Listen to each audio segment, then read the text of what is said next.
Good afternoon, student. Today we will study the part 2 of Mesopotamian civilization, and it is a theme 2 of World History Class 11, Writing and City Life. Okay. Now, yesterday class we have studied the Uruk city in southern plain. Okay. Now today we will study the Mari city. Okay. तो देखते हैं. After 2000 BC the royal capital of मारी फ्लोराइज्ड. 2000 BC के बाद मारी city बहुत फ्लोराइज्ड हुआ. मारी stand on the southern, not on southern plane. मारी नीचे, मैं बताया था ना, यहाँ पे डेजर्ट एरिया था और डेजर्ट एरिया पे यहाँ पे यूरुक सिटी था.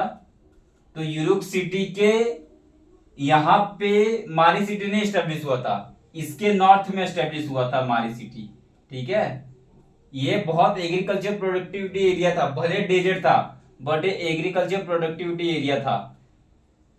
एग्रीकल्चर प्रोडक्टिविटी एरिया था. क्यों? क्योंकि इसमें यूफ्रेट और तिग्रिस रिवर थे यहाँ पे, इसलिए एग्रीकल्चर प्रोडक्टिविटी एरिया था. बट मारी यहाँ पे फ्लोराइड क्यों हुआ? और क्योंकि ये ट्रेडिंग एरिया था, ट्रेडिंग जोन था, और ट्रेडिंग जोन के कारण मारी यहाँ पे फॉर्मेशन. भले मारी के पास स्ट्रॉन्ग मिलिट्री नहीं थी बट ट्रेडिंग कैपेसिटी था, पोर्ट था, इसीलिए मारी यहाँ पे एस्टेब्लिश हुआ. ठीक है. मतलब एकदम नॉर्थ में नहीं एस्टेब्लिश हुआ था, थोड़ा सा इसके थोड़ा सा ऊपर एस्टेब्लिश हुआ था. ठीक है. मतलब ये कहाँ था? अपर स्ट्रीम ऑफ यूफ्रेट में यहां पे एस्टेब्लिश हुआ था मारी. ठीक है. अपर स्ट्रीम ऑफ यूफ्रेट में एस्टेब्लिश हुआ था मारी. ठीक है. एकदम भी ऊपर नहीं. ठीक है. बट इतना याद रखो कि इसके नॉर्थ में, यूरोप के नॉर्थ में एस्टेब्लिश हुआ था मारी. तो Mari stand not on the southern plain with highly productive agriculture but much further upstream on the Euphrates. समझ गए? सो एग्रीकल्चर इसका क्या था? मारी में लोग एग्रीकल्चर कर रहे थे, एनिमल रियरिंग कर रहे थे, but most territory for pastoring the sheep and goats. Okay. तो बहुत सारा टेरिटरी क्या था? पास्टरिंग था. शीप आते थे, गोट आते थे, वो खा लेते थे खेत में जो भी वीड्स होता था, जो छोटे छोटे घास होता था. ये इसके कारण क्या होता था कि झगड़ा भी बहुत होता था, कॉन्फ्लिक्ट होता था. अब कोई जाके शीप गोट किसी दूसरे के खेत में जाके खा ले रहा है तो वो तो आके झगड़ा करेगा ही कि तुम्हारा शीप आके मेरे इसमें खा रहे थे. उसके कारण कॉन्फ्लिक्ट बहुत होता था. ये पास्टरिंग ऑफ शीप एंड गोट जब करते थे तो थोड़ा कॉन्फ्लिक्ट पाया गया उस टाइम.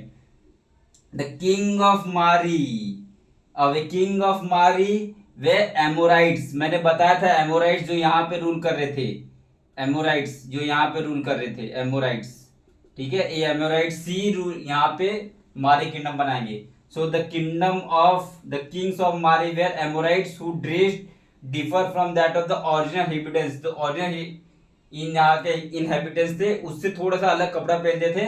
और ऑल्सो एस्टेब्लिश टेम्पल, और टेम्पल एस्टेब्लिश किए थे कहाँ पे? मारी में.